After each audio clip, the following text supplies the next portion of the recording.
Good morning students. Modern wisdom senior secondary school Bhinmal की online classes में आपका स्वागत है। मैं हूं मनोज ओझा, संस्कृत टीचर, और आज हम पढ़ेंगे क्लास 10 संस्कृत का दूसरा लेसन संज्ञेय शक्ति ही। संज्ञेय शक्ति ही, इस लेसन को हमने बहुत अच्छे से पढ़ लिया है। संज्ञेय शक्ति ही पूरा चैप्टर हम पढ़ चुके हैं और आज इसके प्रश्नोत्तर जो है उनकी चर्चा करेंगे। वैसे देखिए, छोटी क्लास में तो प्रश्न उत्तर लिखवाए जाते हैं, लेकिन 9th-10th में इतना सब संभव नहीं हो पाता। कुछ निबंधात्मक प्रश्न वगैरह भी होते हैं। मैं आपको बहुत अच्छे से समझा दूंगा और छोटे प्रश्न हैं उनके उत्तर भी आपको यहाँ लिखे हुए मिलेंगे।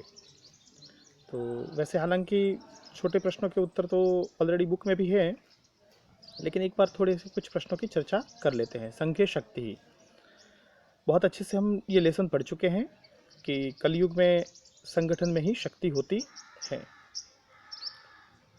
आज इसके प्रश्न उत्तर देखते हैं। अभ्यास प्रश्न। पहला प्रश्न, वायसः कीदृशं व्याधम आयातम अपश्यत। वायस का मतलब होता है कौआ। कौए ने कैसे शिकारी को आते हुए देखा, अर्थात जो शिकारी आ रहा था वो उसको कैसा दिखा, किस प्रकार का दिखा। तो इसमें देखिए, यहाँ एक शब्द आया था। देखो इसमें वैसे कुछ है, ऑप्शन देख लेते। कृतांतमिव द्वितीयम, मितभाषिणम, अनिष्ट दर्शनम और अनभिमतम। अब देखिए, कृतांतमिव द्वितीयम, अंत करने वाला। हमने जब पढ़ा था लेसन तब भी हमने पढ़ा था कृत अंतम। कृत अंत का मतलब अंत करने वाला। अंत करने वाला कौन होता है? यमराज। द्वितीयम, द्वितीयम यानी दूसरे यमराज की तरह, दूसरे यमराज की तरह ऐसे शिकारी को देखा था। अथवा तो मितभाषिणम, कम बोलने वाला, अनिष्ट दिखने वाला, या अनभिमतम। इन चारों में से क्या ऑप्शन था? तो देखिए, स्टार्टिंग में ही हमने फर्स्ट पैराग्राफ में ही पढ़ा था हमने।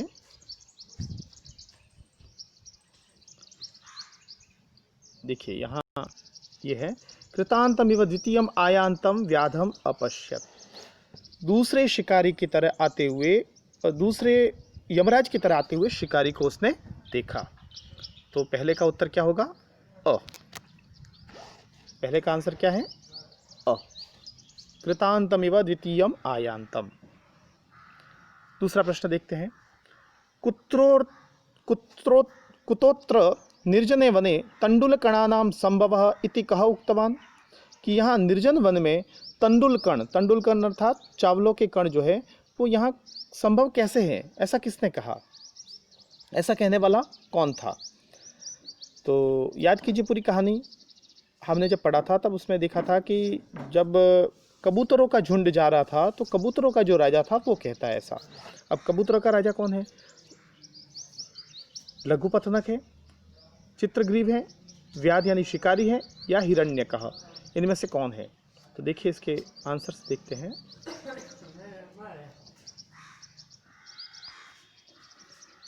देखिए सेकंड पैराग्राफ में जो हमने पढ़ा था उसमें, तेन व्याधेन तंडुलकरान विकीर्य। हाँ देखिए, चित्रग्रीव नामा कपोतराज सपरिवार। चित्रग्रीव नाम का जो कपोतराज है, कपोतराज यानी कबूतरों का राजा, और उसका नाम क्या है? चित्रग्रीव।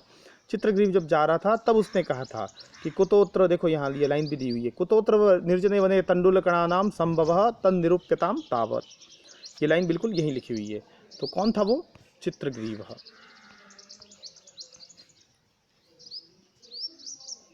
कौन था? चित्रग्रीव, अर्थात आ इसका आंसर सही है। तीसरा प्रश्न, विपत्त काले का पुरुषस्य लक्षणम अस्ति। विपत्ति के समय कायर पुरुष का जो लक्षण है वो क्या होता है? कायर पुरुष है जो वो क्या करता है? कायर पुरुष का लक्षण क्या होना चाहिए? विस्मय करना चाहिए, धैर्य धीरज धारण करना चाहिए, उत्साह रखना चाहिए, या प्रतिकार मतलब बदला। तो कायर पुरुष का लक्षण क्या होता है? कि वो धैर्य को धारण करता है? नहीं। वो उत्साही होता है? नहीं। और वो क्या बदले की भावना से सोचता है? क्या नहीं। वह विस्मय करता है, आश्चर्यचकित, या अपने आप को मतलब केवल कोसना, यही करता है। देखो यहाँ आंसर भी लिखा हुआ होगा।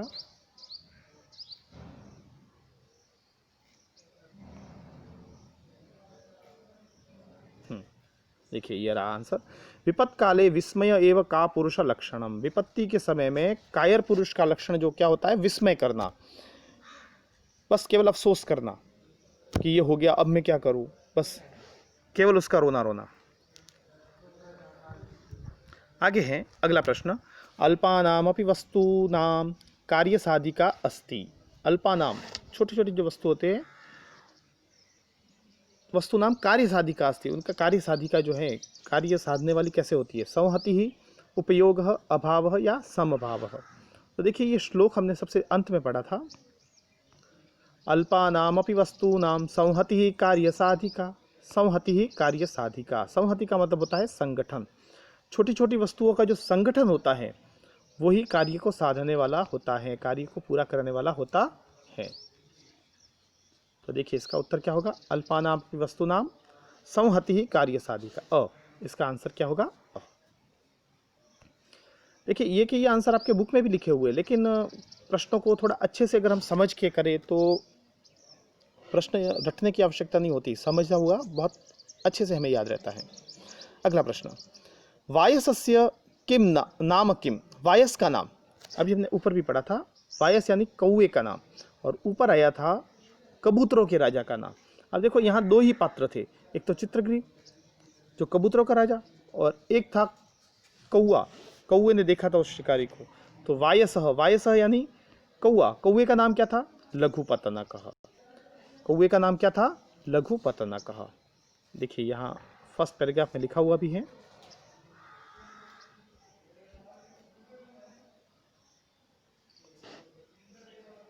लघुपतनक नामा वायसः, लघुपतनक नामक वायस, वायस का मतलब होता है कौआ। तो पहले का आंसर क्या होगा, लघुपतनक नामक नामा वायसः। अगला है, वायसः कम आयांतम अपश्यत, वायस ने कम आयांतम अपश्यत, किसको आते हुए देखा। तो कौए ने किसको आते हुए देखा था, कौए ने दूसरे यमराज की तरह शिकारी को आते हुए देखा था। ठीक है, तो बिल्कुल बुक में आपके आंसर लिखा हुआ है व्याधम, व्याधम यानी शिकारी को, किसको देखा, शिकारी को, द्वितीय विभक्ति है। ये देखिए इसका आंसर, कृतांतम इव द्वितीयम आयांतम व्याधम अपश्यत, शिकारी को देखा, किसको देखा था, शिकारी को।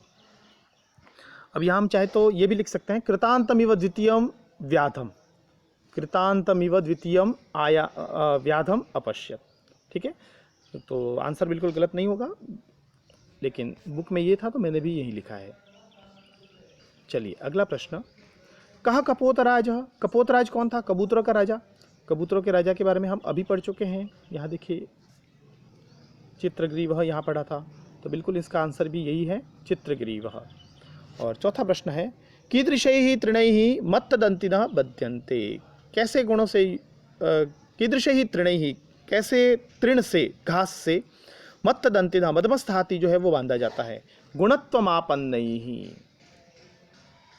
देखिए यहाँ श्लोक में लिखा हुआ है, अल्पानामपि वस्तूनां संहतिः कार्यसाधिका, तृणः गुणत्वमापन्नैः मत्तदन्तिनः बध्यन्ते। गुणत्वमापन्नैः, गुण प्राप्त करने पर, क्या प्राप्त करने पर, गुण प्राप्त करने पर, क्या गुण प्राप्त करेंगे, तृण, तृण यानी घास। तो घास जो है, घास के तिनके, वो गुण, घास के तिनके जो है वो गुणत्व, गुणों को इकट्ठा करके, गुणों को प्राप्त करके, मत्तदन्तिनः बध्यन्ते, उसके द्वारा मदमस्त हाथी को भी बांधा जाता है। इसके बाद देखते हैं निबंधात्मक प्रश्न। निबंधात्मक प्रश्नों के उत्तर मैंने नहीं लिखे, वैसे आपकी बुक में भी लिखे हुए नहीं थे, एक बार समझ लेते हम, क्योंकि 10th के विद्यार्थी कुछ तो लिखना सीखेंगे तब आगे एग्जाम में आंसर्स लिख पाएंगे, और वैसे बहुत ज़्यादा बड़े होते हैं तो ऐसे प्रश्न नहीं पूछे जाते, तो सिर्फ एक बार देख लेते हैं इन प्रश्नों को। ऐसा नहीं है कि इनमें से नहीं पूछे जाएंगे, लेकिन बहुत बड़े होते हैं तो वो पूछने की संभावना थोड़ी कम रहती है। तो पहला प्रश्न है, कथायाम वर्णितम व्याध कृत्यम स्वशब्देषु लिखत, कथा में वर्णित व्याध का, व्याध कृत्यम, व्याध का जो शिकारी का जो कृत्य है, उस कृत्य को अपने शब्दों में लिखिए। आपको अपने शब्दों में लिखना है, शिकारी ने क्या क्या किया, उस बात को, ठीक है। तो शिकारी ने क्या क्या किया था उसको संस्कृत में लिखना है। वैसे ये प्रश्न आपको अपनी इच्छा से ही लिखना है। शिकारी ने क्या क्या किया था। शिकारी देखिए आया था, उसने जाल फैलाया, जाल फैलाने के बाद फिर उसने क्या किया, खुद चुप करके बैठ गया, और उसके बाद वो सब जितने भी पक्षी थे वो चिंतित होने लगे कि अब क्या होगा। उसके बाद वो शिकारी जब आया तो जाल लेकर के उड़ गए, और उन्हें उड़ता देख करके शिकारी भी उनके पीछे भागने लगा। ये हम पढ़ चुके हैं, ठीक है। तो ये आपको लिखना है। वैसे इस प्रश्न के एग्ज़ाम में आने की चांसेस कम रहते हैं, क्योंकि हमारे इतने बड़े बड़े प्रश्न जो हैं वो एग्ज़ाम में नहीं पूछे जाते। अगला प्रश्न, चित्रग्रीवः कपोतान किम अवबोधयत। चित्रग्रीव ने कबूतरों को क्या समझाया। चित्रग्रीव जो है वो कबूतरों को क्या समझाता है। वो कबूतरों का राजा है ना, तो कबूतरों को क्या समझाता है।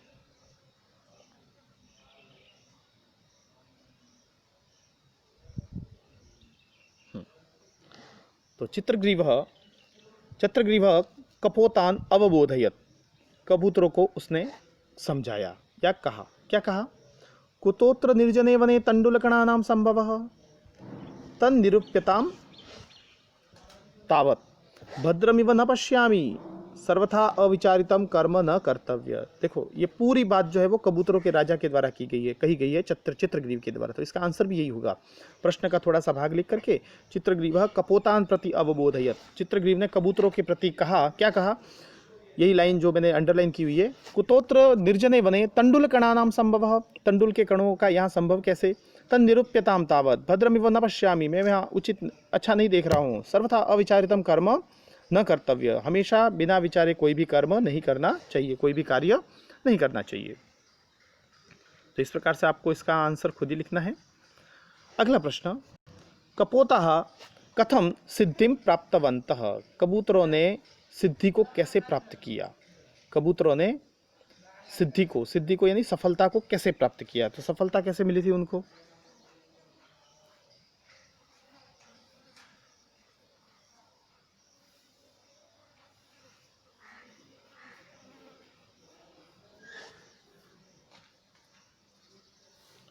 देखिए इसका आंसर जो होगा वो यहाँ देखिए एक लाइन लिखी हुई है, सर्वैरेक चित्ती भूय जालमादायोडीयताम, ये उसने आदेश दिया था।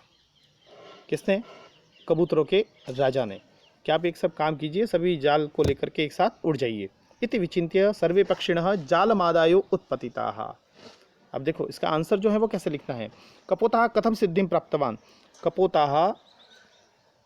कपोताः या सर्वे पक्षिणः जालमादायो उत्पतिताः एक चित्ती भूय, इसमें एक शब्द और हमें लिखना पड़ेगा, एक चित्ती भूय, एक चित्त होकर के, एक साथ। एक चित्ती भूय का मतलब क्या होता है, एक साथ। सभी जो सभी कबूतर थे वो एक चित्त होकर के, सर्वे कपोताः एक चित्ती भूय, एक चित्त होकर के जालमादायो उत्पतिताः, जाल लेकर के उड़ गए। इस प्रकार से आपको इसका आंसर लिखना है, और इस प्रकार से उनको सिद्धि प्राप्त हुई थी। और लास्ट प्रश्न, चित्रग्रीवम अवहेलयन कपोतः सदर्पम किम उक्तवान। चित्रग्रीव की अवहेलयन अर्थात अवहेलना करते हुए कबूतर ने सदर्पम किम उक्तवान, दर्प के साथ में, घमंड के साथ में, किम उक्तवान क्या कहा। घमंड के साथ आपको पता होगा कि हमने जब पढ़ा था तो उसमें एक कबूतर ऐसा था जिसने बड़े ही गर्व के साथ में, गर्वीली वाणी में उसने कहा था,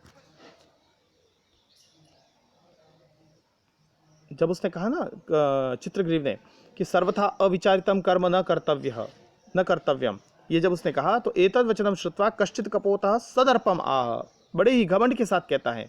क्या कहता है, तो आंसर आपको ऐसे लिखना है, चित्रग्रीवम अवहेलयन कपोतः सदर्पम उक्तवान, कबूतर ने दर्प के साथ में, घमंड के साथ में कहा। क्या कहा, और ये श्लोक ही कहा था उसने, ईर्षी घृणीत्व संतुष्टः क्रोधनो नित्य शंकितः परभाग्योपजीवी च षडेते दुख भागिनः। एक बार श्लोक आप भी मेरे साथ साथ बोलेंगे, ईर्षी घृणीत्व संतुष्टः क्रोधनो नित्य शंकितः परभाग्योपजीवी च षडेते दुख भागिनः। यही इसका आंसर है। अब देखो आप अगर श्लोक लिख लो तो भी बिल्कुल गलत नहीं होगा, और यदि इसका अगर इसको गद्यबद्ध करके भी आप चाहो तो लिख सकते हो, लेकिन श्लोक लिखना मुझे लगता है अच्छा रहेगा, उचित रहेगा, और इसी बहाने आपको श्लोक भी याद हो जाएगा। तो ये सारे प्रश्न, और इसके बाद में जो प्रश्न हैं वो हैं हमारे व्याकरणात्मक प्रश्न। व्याकरणात्मक प्रश्न हम अभी नहीं करेंगे, क्योंकि कुछ संधि समास इससे संबंधित है। अभी यदि मैं आपको अभी करवाऊंगा तो शायद आप केवल कॉपी ही करोगे उसकी। बेटर ये रहेगा कि जब हम ग्रामर पढ़ेंगे उस समय इन प्रश्नों को देखेंगे। तो ये देखिए, प्रश्नों के उत्तर जो हैं ये, अगर आपके पास बुक नहीं है तो आप इसका स्क्रीनशॉट ले सकते हैं, और स्क्रीनशॉट के माध्यम से आपको ये प्रश्न करने होंगे। आप स्क्रीनशॉट ले लीजिए अगर बुक नहीं है तो, और बुक है तो कोई दिक्कत नहीं है, आप उसमें से देख करके कर सकते हैं। वस्तुनिष्ठ प्रश्न है, और ये है अति लघुत्तरात्मक प्रश्न, और ये है निबंधात्मक। निबंधात्मक के आंसर मैंने साथ में नहीं लिखे हैं, तो ये आपको स्वयं ही करने हैं, मैंने आपको समझा दिए हैं। ठीक है, तो आज की वीडियो में इतना ही, मिलते हैं एक नई वीडियो में, तब तक के लिए धन्यवाद।